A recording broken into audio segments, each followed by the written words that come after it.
어느 회사나 단체에서 사람을 채용할 때는 그 회사나 단체는 자신들이 원하는 사람을 뽑기 마련입니다. 그래서 면접도 보고 시험도 치르고 하면서 사람을 선별합니다.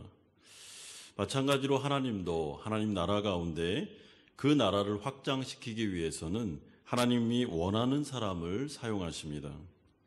하나님은 사람을 통해서 일하시기 때문에 하나님 앞에 믿음의 사람이 필요하다라는 것을 우리는 생각할 필요가 있습니다.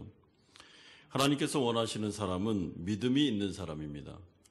여기서 믿음이라는 것은 하나님께 능력이 있는 것을 우리가 믿는 것이며 또한 우리에게는 능력이 없다는 것을 인정하는 것 역시 우리의 믿음이다라고 말할 수 있습니다. 사도행전 3장에 보면 사도 베드로와 요한이 나면서부터 안진뱅이 된 자를 만나 고쳐준 사건이 나오고 있습니다. 그때 베드로가 이 사람을 향해서 은과 금과 돈이나 능력은 내게 없다라고 분명히 말했습니다. 하지만 그에게 자신들에게는 있는 게 하나 있는데 그것은 나사렛 예수 그리스도의 이름이다라고 말씀하고 있습니다. 그리스도의 이름이라는 것은 우리가 기도할 때 사용하는 이름, 또한 우리가 하나님의 은혜 보좌 앞으로 나아갈 때 우리가 사용할 수 있는 이름을 말합니다. 그러므로 나사렛 예수 그리스도의 이름은 엄청난 능력을 끌어올 수 있는 이름이 되는 것입니다. 그러므로 나사렛 예수 그리스도의 이름으로 일어나라, 걸으라 했을 때 하늘문이 열리면서 하나님의 능력이 그 안진뱅이에게 나타나기 시작했고 그는 그 자리에서 일어나 뛰며 걸으며 하나님을 찬양하게 됩니다. 왜냐하면 하나님께서 베드로와 요한을 기뻐하셨고 그의 믿음을 통해서 역사하기를 원하셨기 때문에 그렇습니다. 그러므로 우리가 하나님 앞에 나올 때는 반드시 그가 계신 것과 또한 그에게 나아가는 자들에게 상을 주시는 하나님을 믿어야 됩니다. 믿음을 가지고 나아가야 됩니다. 믿음을 가지고 기도해야 됩니다. 오늘 우리가 이 자리로 나왔는데 우리의 마음속에 여러 가지 산만한 마음들을 좀 내려놓고 우리가 하나님을 직면하면서 하나님을 바라보면서 정말 우리가 가지고 온 기도 제목 가운데 하나님은 어떤 분이시고 또 하나님은 어떤 역사를 이루실 수 있는지에 대해서 좀 잘 생각하면서 우리가 믿음으로 기도하고 오늘 이 저녁에 응답받는 우리 모두가 되기를 소망합니다. 첫 번째로 우리가 살펴볼 내용은 무기력한 제자들의 모습이 14절에서 16절에 나오고 있습니다. 예수님은 3명의 제자들과 함께 변화산에서 내려오셨습니다. 그리고 그 밑에 나머지 제자들이 있었던 것 같은데 예수님이 산에서 내려오셨을 때 나머지 제자들의 주위에 많은 사람들이 모여 있었습니다. 그리고 바로 그 순간에 어떤 사람이 예수님을 보자마자 급하게 그에게 달려오기 시작했습니다. 14절에 보면 한 사람이 예수께 와서 꿇어 엎드려 이르되 주여 내 아들을 불쌍히 여기소서 그가 간질로 심히 고생하여 자주 불에도 넘어지며 물에도 넘어지는지라. 이 사람은 예수님 앞에 나와서 무릎을 꿇고 엎드립니다. 이것은 이 사람의 간절함을 보여주는 것입니다. 왜냐하면 자신의 외아들이 심한 귀신에 들려서 간질로 인하여 고생하고 있었기 때문에 그렇습니다. 그래서 그 아들의 형편이 어느 정도였냐면 자주 불에도 들어가고 물에도 들어가고 이것은 자해하려고 그러니까 자살을 시도하는 그런 가운데 있었습니다. 여러분 이런 모습을 부모가 지켜본다는 것은 너무나도 힘겨운 일입니다. 자신의 외아들이 하나님 앞에서 참 잘 살면 좋겠는데 이 아들이 불에도 들어가고 물에도 들어가면서 자꾸만 죽으려고 하고 그리고 귀신 들리고 간질에 시달리면서 여러 가지 고통 속에 있는 것을 그 아버지가 지켜본다는 것 이것은 여러분 부모는 이 심정을 알 겁니다. 차라리 내가 죽지 내가 죽으면 좋겠다라는 생각을 가지고 있었을 게 분명하고 그래서 제자들에게 찾아와서 좀 고쳐달라고 불쌍히 여겨달라고 간청했던 것이 분명합니다. 그런데 산 밑에 있던 제자들은 이 사람의 어려움을 전혀 해결해 주지를 못했습니다. 16절에 보십시오. 내가 주의 제자들에게 데리고 왔으나 능히 고치지 못하더이다. 여러분, 이것이 바로 이 사람의 하소연이었습니다. 당신의 제자들은 능력이 전혀 없었습니다. 그들에게는 하늘의 능력이 존재하지 않았습니다. 제 외아들을 데려왔지만 헛수고였습니다. 라는 것이 이 사람의 탄식이었습니다. 그래서 이 사람은 예수님을 기다렸던 것 같습니다. 그리고 예수님이 내려오셨을 때 예수님께로 달려가서 무릎을 꿇고 간청하기 시작합니다. 여러분, 예수님이 지금 내려오신 곳은 변화산이었습니다. 변화산에서 3명의 제자들과 함께 그는 영광스럽게 변화되시면서 그야말로 천국을 체험하시고 지금 이 자리로 내려오셨습니다.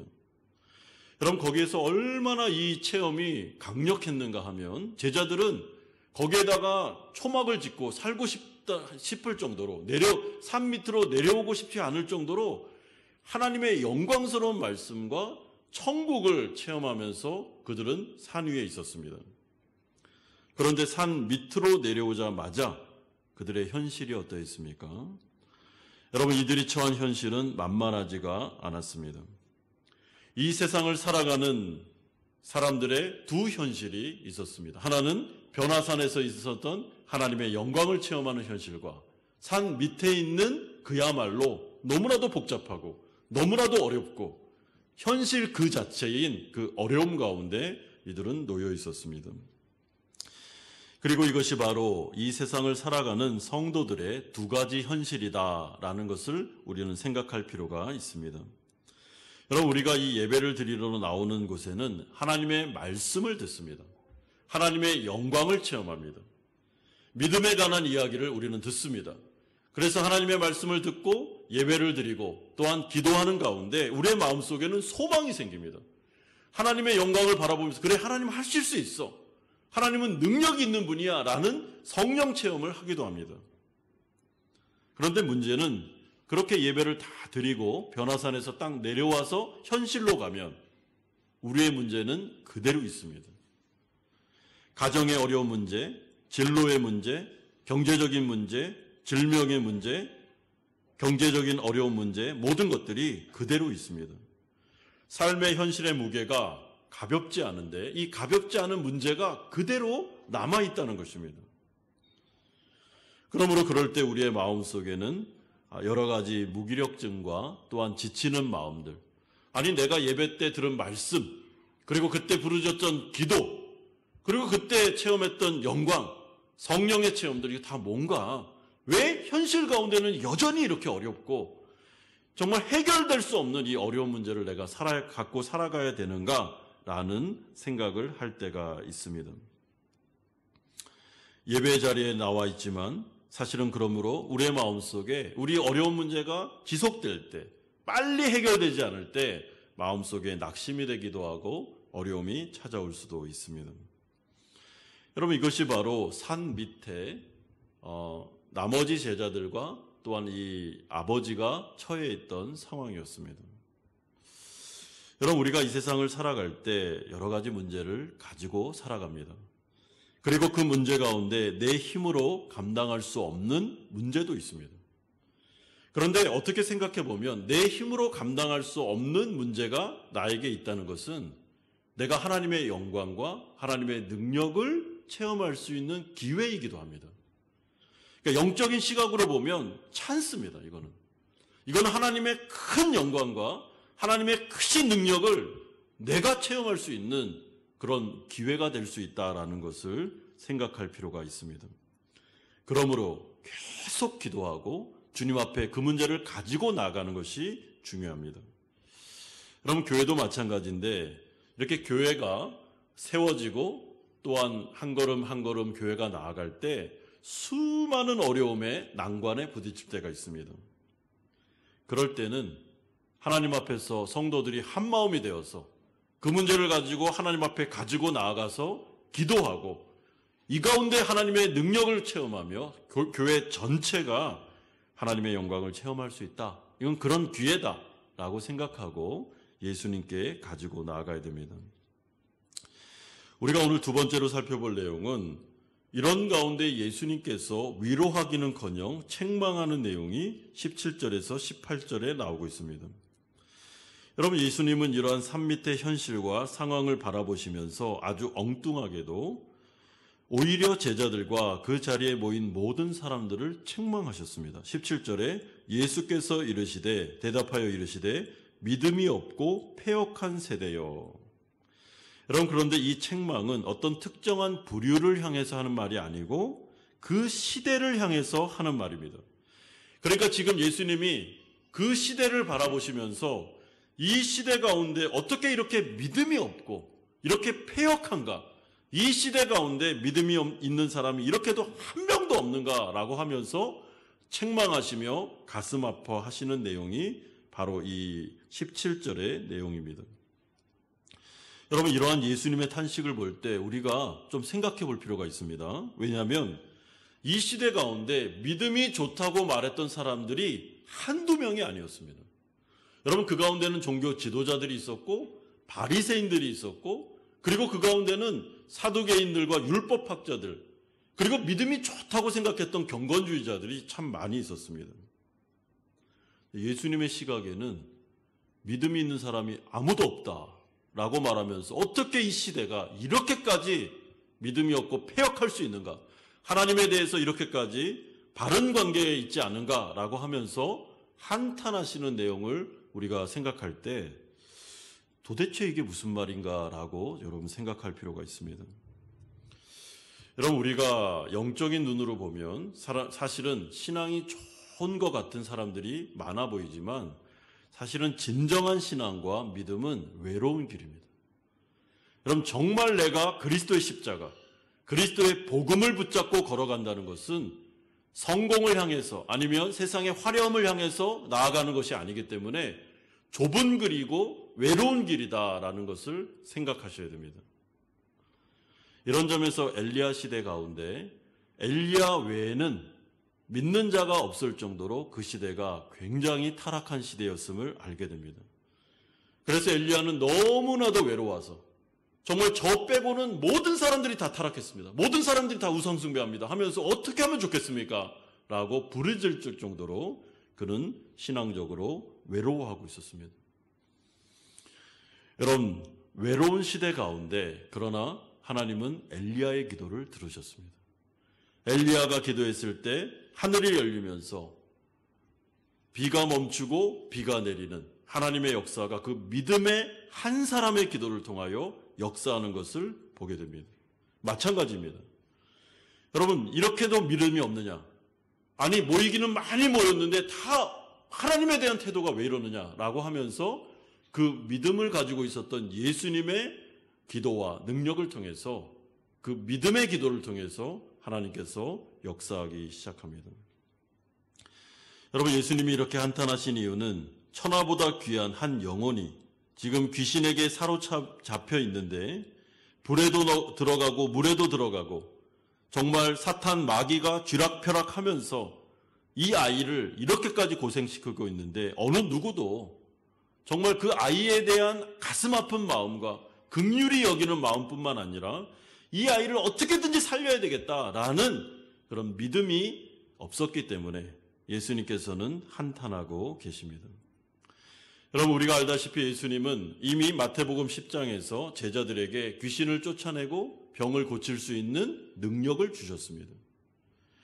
너희들이 예수님의 이름으로 기도하면 그 가운데 능력을 체험하게 될 거다. 그리고 하나님의 나라가 임하게 될 거다. 귀신들이 나간다. 병든 자들이 치료함을 받게 될 거다 하면서 제자들을 파송했던 내용이 마태복음 10장에 나옵니다. 그런데 지금 제자들은 오늘 이 본문에서 아무 능력도 행하지 못하고 있습니다. 문제는 믿음이 없는 것이 문제였습니다. 여러분, 그렇다면 믿음이란 과연 무엇일까? 믿음이라는 것은 자기를 부인하는 것입니다. 여러분, 믿음이라는 것은 하나님을 신뢰하는 것입니다. 신뢰한다는 그 말의 뜻은 믿고 의지한다라는 의미를 가지고 있습니다. 그러니까 믿음이라는 것은 철저하게 하나님 앞에 하나님께 내 생각을 고정시키는 것입니다. 하나님은 전지전능하시고 하나님은 선하시며 하나님은 기도를 들으시고 살아계시는 분이시다. 그리고 하나님께 모든 것을 맡기면 하나님께서 선하게 인도하는 분이다라는 내 생각과 마음을 하나님께 고정시키는 것, 이것이 바로 믿음입니다. 여러분, 그 자리에 제자들이 바라볼 때 예수님이 계셨습니다. 예수님이 그들과 함께 계셨습니다. 그러므로 이 제자들은 예수님을 믿고 주님이 우리와 함께 하시는구나. 그리고 우리가 이 문제 가운데 주님을 의지하면 되겠구나. 하나님을 의지하면 되겠구나 라며 생각하면서 기도하면 되는 것입니다. 그런데 제자들은 이런 믿음이 없었기 때문에 자기를 부인하고 하나님을 생각하지 않고 이 문제 가운데 자꾸만 자신들을 의지하고 자신들을 생각하면서 이 문제에 접근했기 때문에 사실은 이 아이를 고칠 수가 없었습니다. 여러분, 믿음이라는 것은 아주 단순합니다. 주님이 내 기도를 듣고 있다는 것을 믿는 것입니다. 그리고 하나님은 전능하다라는 것을 믿는 것입니다. 여러분, 우리가 기도할 때 잘 생각해 보시면 이 기도가 허공을 칠 때가 있습니다. 기도라는 것은 집중력을 가지고 해야 되는데 이 집중하는 것도 쉽지가 않습니다. 그래서 때로는 하나님이 내 기도를 듣는가? 하나님이 지금 이 기도 가운데 역사하는가? 라는 것을 못 믿을 때가 있습니다. 그냥 못 믿고 기도하는 것이죠. 그런데 하나님 앞에 나와서 나사렛 예수 그리스도의 이름으로 기도할 때 여러분, 우리가 이 제자들이 했던 실수를 반복할 필요가 없습니다. 오늘 이 시간에 우리가 주님 앞에 나왔습니다. 두세 사람이 내 이름으로 모인 곳에 주님이 함께 하겠다고 약속하셨습니다. 그리고 그 교회 가운데 말씀이 선포되는 가운데 하나님은 우리 가운데 임재하십니다. 그러면 우리는 우리의 문제를 가지고 나의 기도를 지금 듣고 있는 그분에게 똑바로 똑똑하게 말씀을 드리면 됩니다. 나의 어려운 문제에 대해서, 나의 간구하는 문제에 대해서 주님이 듣고 있고 하나님께서는 해결해 주실 수 있기 때문에 그 문제를 말씀드리고 의지하며 나아가면 되는 것입니다. 그리고 처분을 맡기고 결과를 맡기고 생사화복을 맡기고 그리고 끝까지 기도하는 것입니다. 여러분, 믿는 자는 끝까지 기도합니다. 근데 끝까지 기도하는 게 어렵습니다. 누군가가 뭔가 어떤 한 일을 포기하지 않고 중도에 이거를 끝까지 붙잡고 나아간다. 그 사람 믿음이 있는 사람입니다. 대부분이 다 자포자기합니다. 대부분이 다 절망합니다. 하다가 안 되면, 몇 번 하다가 안 되면 대부분이 다 넘어집니다. 그리고 포기합니다. 그런데 믿음이 있는 사람은 그렇게 하지 않습니다. 여러분, 끝까지 기도합니다. 왜냐하면 하나님께 소망을 두기 때문에 그렇습니다. 하나님께 소망을 두고 하나님은 분명히 이 문제를 응답해 주실 거다. 하나님은 내가 하나님 앞에 믿음으로 기도할 때 이 기도를 외면하지 않을 거다. 이 기도 가운데 하나님께서 능력을 행해 주실 거다라는 것을 믿고 끝까지 나아가서 기도할 때 우리 가운데 응답될 줄로 믿습니다. 여러분, 그러므로 마음속에 굳은 마음을 가지십시오. 여러 번 해봤지만 안 될 때 마음속에 또 믿음이 사라지고 의심이 생기면서 소망이 사라지면서 하나님이 기도를 안 듣나 봐. 기도해도 안 되나 봐. 이 문제는 안 되나 봐. 저 성도의 기도는 되는데 내 문제는 안 되나 봐. 이 문제는 하나님이 들어주지도 않고 관심도 없고 이 문제는 아무리 불렀는데도 하나님이 도와주는 그런 기미가 전혀 안 보이는데 이 문제는 안 되나 봐.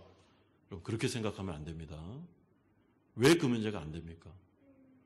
하나님은 선하시고 인자하시고 우리를 사랑하시며 오늘 이 예수님께서 이 외아들을 데리고 온 이 사람을 불쌍히 여기시고 긍휼히 여기시면서 이 문제에 개입하시는 모습을 볼 때 우리의 문제 가운데 하나님은 외면하지 않습니다.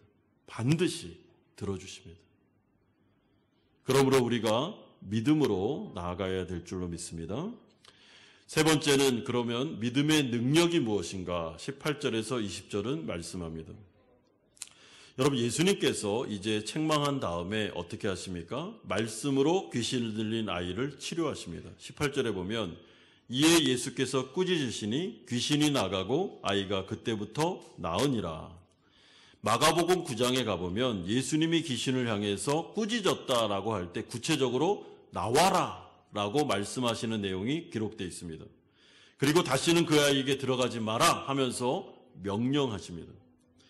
그러니까 이것은 창조주 되신 그리스도께서 귀신을 향해서 너 나와, 그 아이에게 다시 들어가면 안 돼 라고 말씀하셨을 때 바로 그 말씀과 동시에 그 아이가 곧바로 그 안에 귀신이 곧바로 나오게 됩니다.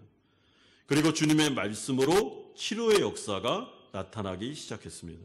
그리고 이 사람이 온전한 사람으로 변화되기 시작합니다. 왜냐하면 예수님도 하나님 아버지를 온전하게 100% 신뢰함으로 말미암아 하나님 아버지의 능력을 끌어와서 이 아이를 고쳤기 때문에 그렇습니다. 여러분, 이런 점에서 우리와 예수님은 동일한 분이십니다. 예수님께서 이 땅에 공생애로 오셨을 때 그는 완전한 하나님이셨지만 완전한 사람이었습니다. 여러분, 예수님이 성육신 하셨을 때, 육신을 입고 오셨을 때는 자신의 전지전능한 것을 좀 이렇게 놔두고 전적으로 하나님 아버지의 능력과 하나님의 역사를 통해서 이 세상을 살아가는 믿음의 삶의 본을 보여주기 위해서 오신 분이십니다. 그러니까 이 말이 무슨 말인가 하면 예수님이기 때문에 됐다라고 보시면 안 됩니다. 그분도 우리와 동일한 상황에 있으십니다. 예수님이 믿음이 있었기 때문에 그 믿음을 통해서 하나님의 능력을 끌어왔기 때문에 고쳐진 것입니다. 그렇다면 우리도 동일하게 주 예수 그리스도의 이름으로 하나님 아버지를 믿고 부르짖으며 나아갈 때 하나님께서 그 문제 가운데 역사하신다라는 것을 여러분 우리는 생각할 필요가 있습니다. 그때 예수님은 말씀하시고 말씀의 능력을 보여주고 계십니다. 우리가 하나님 앞에 나올 때 기도하기 전에 하나님의 말씀을 듣는 것이 중요합니다. 왜냐하면 그 말씀은 살아있는 약속이기 때문에 그렇습니다. 그래서 하나님께서 우리 가운데 치료하시고 기도 응답을 주시며 회복시켜 주실 때는 먼저 하나님의 명령, 하나님의 말씀이 우리의 귀에 들릴 때가 많습니다. 여러분, 내 귀에 살아있는 하나님의 말씀이 들리느냐 안 들리느냐는 결정적으로 중요합니다. 여러분, 설교를 들을 때 이 말씀이 나의 마음속에 성령으로 역사하느냐, 이 말씀이 나의 말씀으로 들리느냐 중요합니다. 성경을 읽을 때나 성경을 묵상할 때나 성경을 암송할 때나 그 말씀이 살아서 내 마음을 치고 있느냐, 내 마음속에서 내 상황 가운데 역사하는 말씀이 내 귀에 들리고 있느냐는 너무나도 중요하다는 것입니다. 왜냐하면 하나님의 말씀이 들린다면 그 말씀은 살아있으며 나의 상황에 역사할 것이 분명하기 때문에 그렇습니다. 예를 들어서 오늘 이 말씀, 한 외아들 귀신 들려서 간질에 걸려서 그리고 물에 막 넘어지면서 이 아이가 자살을 시도하는 이 극한 상황 속에서, 이 상황 속에 믿음을 말씀하시며 예수님이 자신의 능력으로, 하나님의 능력으로 이 아이를 고쳐주는 이 사건을 들으면서, 아니 이 2000년 전에 있었던 이 사건이, 이 말씀이 설교를 통해 성령으로 선포될 때 나의 문제로, 나의 상황으로, 지금 이 말씀이 나에게 적용되는 말씀으로 만약에 들리고 있다면 여러분 찬스입니다. 오늘 이 말씀 붙잡고 기도하면 됩니다. 주님이 지금 기도하라고, 믿음으로 부르짖으라고 우리를 부르고 계시기 때문에 그렇습니다. 그때 제자들이 예수님이 아이를 치료하는 모습을 지켜보면서 귀신이 나가고 이 아이가 완전히 온전히 되는 모습을 딱 보면서 굉장히 놀랍니다. 그러면서 그 역사 앞에서 제자들이 질문하기 시작합니다. 예수님께 19절 보십시오. 이때 제자들이 조용히 예수께 나와 이르되 우리는 어찌하여 쫓아내지 못하였나이까? 여러분, 저는 이것이 굉장히 좋은 질문이라고 생각합니다.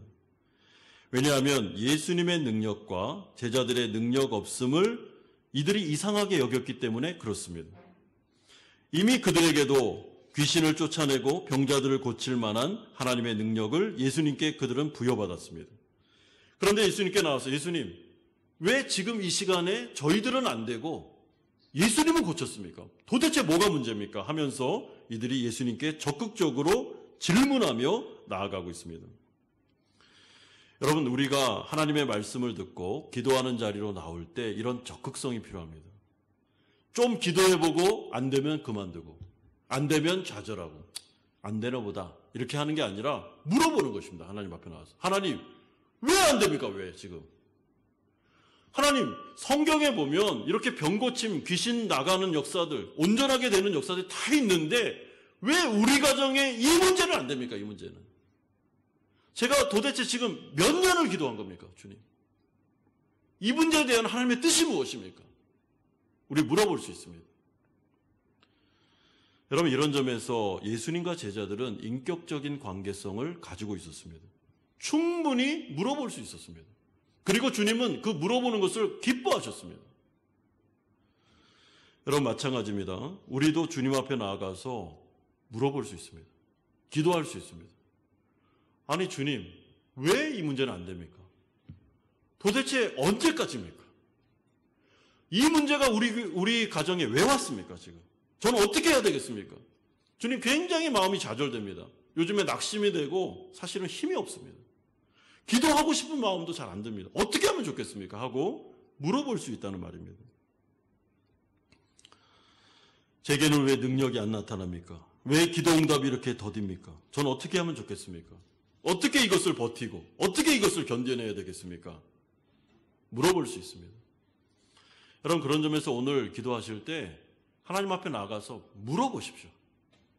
그러니까 우리의 마음속에 좀 뭐라 그럴까요? 좀 모범생 같은 거 좀 내려놓고 질문도 하고 아니면 한탄도 하고, 주님, 도대체 뭐가 문제입니까? 알려주시면 좋겠습니다라고 많이 물어보시기 바랍니다. 그러자 예수님이 아주 명확하게 대답하셨습니다. 20절에 이르시되 너희 믿음이 작은 까닭이니라. 여러분, 여기서 믿음이 적다라는 말은 믿음의 양이 적다거나 믿음의 크기가 작다라는 말이 아닙니다. 왜냐하면 그 다음에 예수님이 겨자씨만한 믿음의 예를 들어서 설명하시는데, 이 겨자씨라는 것은 그 당시에 가장 작은 것을 예로 들어 설명할 때 사용했던 비유어입니다. 그러니까 믿음이 적다, 너들 믿음이 적어서 안 돼 라고 이것을 해석하면 겨자씨의 비유와 잘 연결이 안 됩니다. 그러므로 이 믿음이 적다라는 말은 17절과 같이 믿음이 없다라는 뜻으로 해석하는 것이 더 정확합니다. 따라서 지금 제자들을 향해서 주님이 대답하시는 요지는 너희들 안에 바로 그 귀신 들릴 아이를 고쳐줘야 하는 상황에서 하나님을 신뢰하는 믿음이 전혀 없었다라는 뜻입니다. 그게 바로 너희들의 문제다라는 의미입니다. 하나님을 100% 신뢰하지 않고 너희들의 재능과 능력을 믿었던 교만, 하나님을 전적으로 의지하지 않고 그 문제를 하나님께 넘겨드리지 않은 그 마음들, 또한 그 마음속에 있었던 의심의 마음들, 이 모든 것들에 대해서 하나님은 지적하십니다. 그러면서 예수님은 긍정적인 말씀 대답을 해주십니다. 20절에 진실로 너희에게 이르노니 만일 너희에게 믿음이 한 겨자씨 한 알만큼만 있어도 이 산을 명하여 여기서 저기로 옮기라 하면 옮겨질 것이요. 여러분, 이것은 아주 놀라운 선언인데요. 왜냐하면 아까 제가 말씀드린 대로 겨자씨라는 것은 그 당시에 가장 작은 것을 비유할 때 사용하는 비유어이고, 산을 옮긴다라는 것은 불가능한 일이 역사적으로 일어나게 될 거다라는 뜻을 가지고 있기 때문에 그렇습니다. 그러므로 사실은 이 말씀은 과장법입니다. 그런데 과장법 안에 예수님께서 하고 싶은 말이 다 담겨져 있습니다. 즉, 예수님, 하나님께서 하시는 역사는 모두 다 과장법입니다. 여러분, 하나님이 하시는 역사는 우리가 생각하는 것을 항상 초월합니다. 하나님의 능력은 이 정도일 거야, 요 정도야 라고 생각하는 그게 교만입니다. 그게. 하나님의 능력은 인간의 상상을 초월합니다. 우리가 생각하는 것과 다릅니다. 그는 초월해 계시는 분이십니다. 그렇기 때문에 하나님께 나아갔을 때 항상 우리가 우리 수준에서 기도하는 것이죠. 하나님을 제한하면서 항상 기도합니다. 믿음이 없는 것입니다. 하나님도 안 될 거야. 하나님도 인간처럼. 하나님도 요 정도는 하실 수 있는데 이 정도는 안 돼. 이 정도는 뭐 내가 어떻게 해서 뭐 해야지 라고 자꾸만 생각하는 것입니다. 그런데 오늘 이 말씀을 통해서 예수님께서 제자들에게 주시는 말씀은, 만약에 너희들에게 겨자씨 한 알만한 진짜 진실된 믿음, 하나님을 100% 신뢰하는 그 믿음이 딱 있으면 너희들 상상을 초월하는 일이 일어날 거다. 그걸 경험하게 될 거다. 라고 말씀합니다. 그러니까 하나님을 제한하지 마라. 하나님을 너희들의 수준에서 생각하지 마라. 하나님을 무한한 분으로 모셔들어라.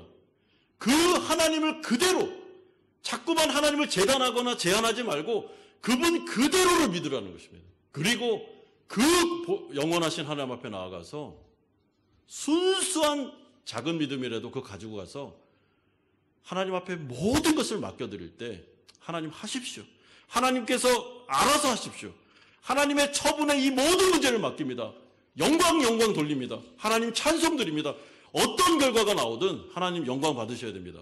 그런 순수한 믿음으로 나아갈 때 하나님의 엄청난 영광 역사를 경험하게 될 거다라고 말씀하고 있습니다. 그러므로 믿음의 본질을 여러분 생각하셔야 됩니다. 믿음이 크냐, 믿음이 많냐라는 것보다 더 중요한 것은 그 믿음이 겨다시만한 작은 믿음이라 할지라도 순수한 100%의 믿음이냐가 중요합니다. 여러분, 하나님을 생각하실 때 내 얄팍한 지식과 나이가 가지고 있는 전제를 가지고 하나님을 자꾸만 축소시키지 마시기 바랍니다. 하나님을 하나님으로 두십시오. 하나님을 하나님으로 생각하십시오. 그리고 그분에게 나의 불가능할 것 같은 그 어려움, 산이 옮겨져야 되는 것 같은 기적의 역사가 필요한 그 문제를 그 전능하신 하나님 앞에 다 맡겨드리면, 그리고 처분을 맡겨드릴 때 하나님께서 알아서 이 문제 가운데 역사하실 것을 우리에게 알려주고 있습니다. 여러분, 그러므로 예수님은 마가복음 9장 29절에서는 이렇게 이 말씀을 해석하셨습니다. 이르시되 기도 외에 다른 것으로는 이런 종류가 나갈 수 없느니라. 믿음과 기도를 연결하고 있습니다. 그러므로 사랑하는 성도 여러분, 오늘 이 자리에 우리가 나왔습니다. 하나님 앞에 나와서 기도할 때 먼저 기도로 들어가기 전에 오늘 이 말씀에 근거하여 하나님을 생각하셔야 됩니다. 여러분, 하나님을 묵상하셔야 됩니다. 하나님은 어떤 분이신가? 하나님은 인간이 아니시며 피조물이 아니시며 하나님은 무한한 분이시며 하나님은 전능한 분이시고 하나님의 길은 나의 생각과 다르고 하나님의 역사는 한이 없으시는, 전 우주를 합해놔도 하나님과 비교할 수 없는 전지 전능 초월 영존하시는 하나님이시라는 것을 전제로 두고 기도하셔야 됩니다. 그러면 그 하나님 앞에 내가 가지고 있는 그 문제, 내가 기도하는 그 문제가 얼마나 아무것도 아닌지, 하나님이 한번 역사하시면 한순간에 풀릴 수 있는 문제임을 여러분 분명히 생각하시고 그 문제를 하나님께 맡겨드려야 됩니다. 또한 그의 나라와 그의 의를 생각하면서 이 문제가 하나님의 뜻 안에서 어떻게 이루어지는 것이 하나님이 원하시는 길일까라는 것을 묵상하면서 하나님 앞에 기도로 들어갈 필요가 있습니다. 그러므로 야고보서 5장 16절에서 18절은 이렇게 말씀합니다. 의인의 강구는 역사하는 힘이 큼이니라. 엘리야는 우리와 성정이 같은 사람이로되 그가 비가 오지 않기를 간절히 기도한즉 3년 6개월 동안 땅에 비가 오지 아니하고 다시 기도하니 하늘이 비를 주고 땅이 열매를 맺었느니라.